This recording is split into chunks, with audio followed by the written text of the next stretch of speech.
獻，向皇上請安。平身。寫。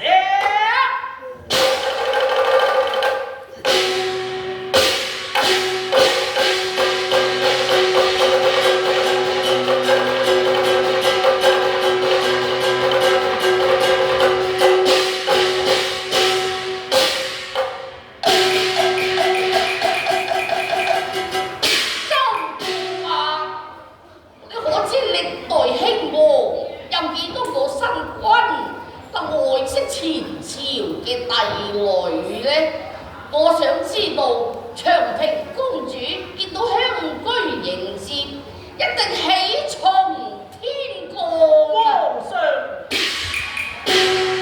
所謂歷代之君，雖然睇出天朝帝女之主，卻又假以萬慈悲之帝啊！難怪公主見到香居之後，佢驚喜交集。驚從何來？冇錯，所喜者乃是服從天降公主所經者，乃是驚皇上借帝女之花，沽名釣譽，天取民安。周世顯啊，孤王又不別一朝之力啦，希望安民之策呢，少少一個朝嘅帝女啊，佢從不過百斤，究竟有何力量？皇上，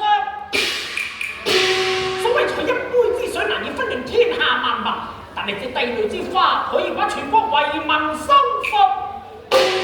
公主雖然是楊吉纖纖年方16啫，但係論到權衡輕重啊，可以抵得10萬之多。